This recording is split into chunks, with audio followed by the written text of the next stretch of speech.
Morning folks, Lester here, and I want to welcome you to the Leaning Tree Ranch. You heard me right, the Leaning Tree Ranch. Now, you all know this place is called Longhorn Lester's, or at least it used to be. I told Jamie after yesterday's hurricane, if we do ever up and decide to move full time and make permanent residence over at the J&L, and we ever list this place like online, like with the realtor, we're gonna list it as the Leaning Tree Ranch. Let me show you why. This will be fun. You guys hang out for a little bit. It's always funner and gooder when you explore things with people you love and care about. And today, I'm gonna show you some stuff that's kind of scary.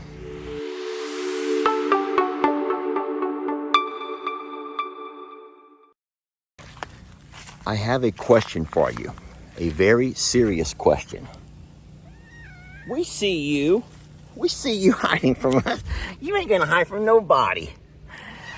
Very serious question. If, just say what if, we were to decide to rename Longhorn Lester's, based on what you know from the 3 years of videos that we've created here, what do you think would be a good name for this property? A good name for the property. Seriously, what do you think would be a good name? Press pause on your video, think just for a minute, and tell us what would be a good name of this ranch property. Let's not forget, it's 20 acres. It has riverfront access to the Trinity River. It has, we know the history of this place has lots of history with Native Americans, maybe even some spooky visitors who come by every once in a while. It has a history with Civil War. There's some Civil War history here. We found artifacts right over there. It has been a place where we've had Carl and his big bird family.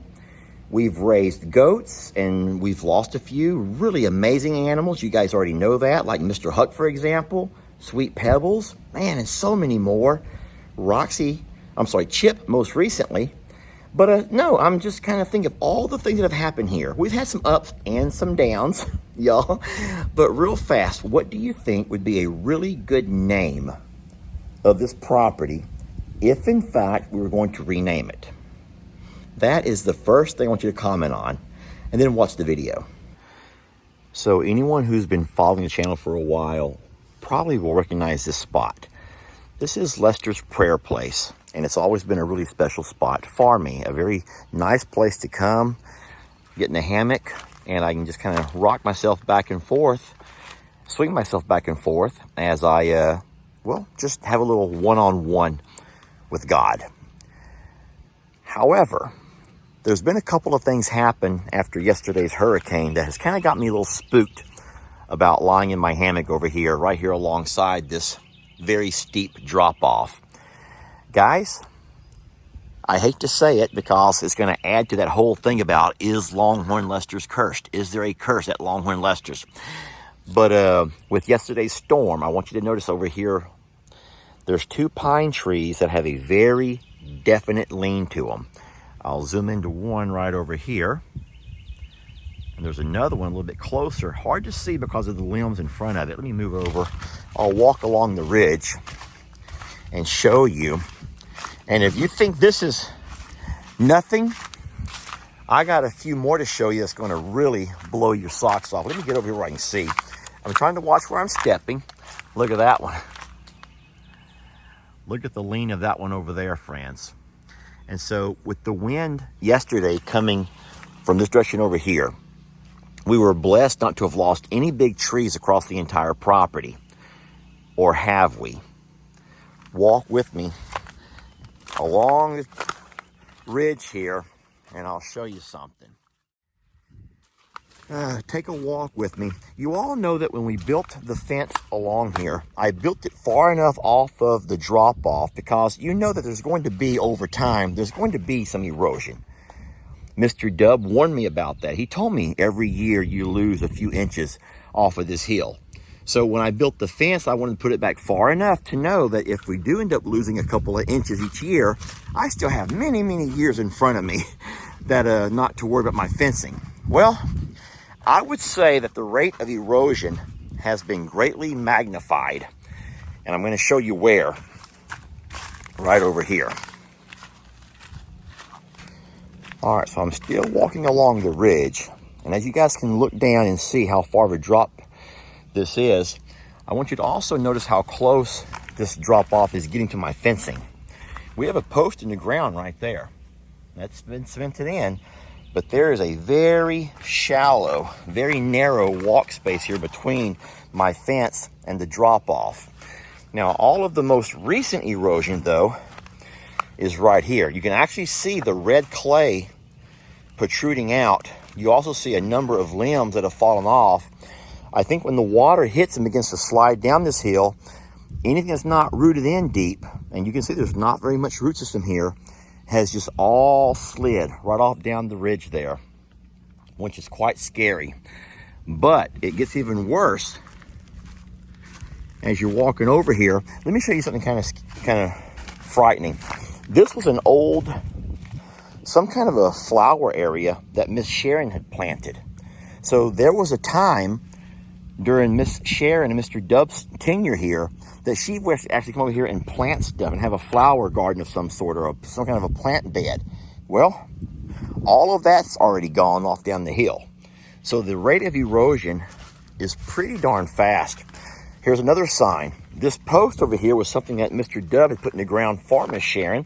I'm not sure why, but even it is getting close to collapse as this drop-off moves closer to us. Here, though, is what I wanted to show you. Look at all of the trees that are leaning now. We have a big pine tree right over here that has a definite leaning down the hill. We have another pine over here. I know you can't see it because all the trees in its way. There's another pine that's leaning, and then look at this entire cluster of trees over here. So when I say leaning tree ranch, there's a reason that I say leaning tree because these trees are literally the entire root system is coming out of the ground, and we will lose these trees. I don't know at what point, but this tree here will die, and at some point we're going to lose the entire thing,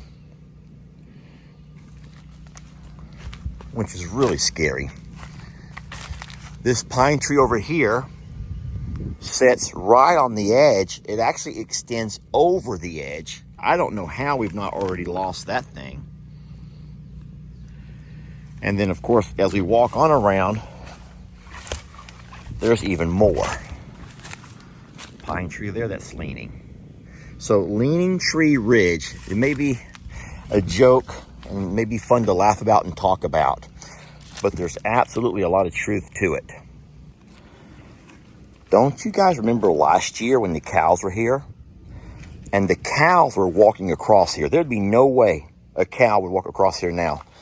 No way. There's no way a cow would walk along through here. They would not do it. And so, scary. Very scary.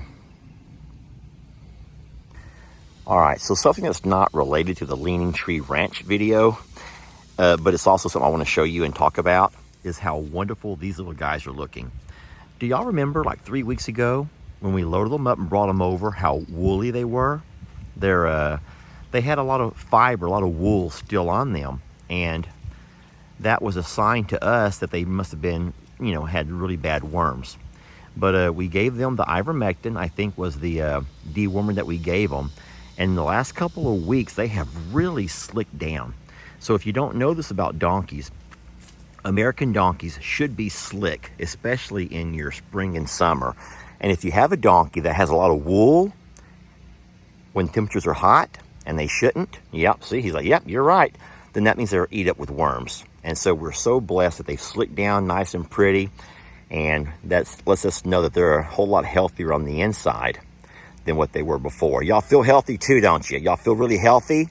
Y'all feel so healthy and strong. That makes me very happy. It makes...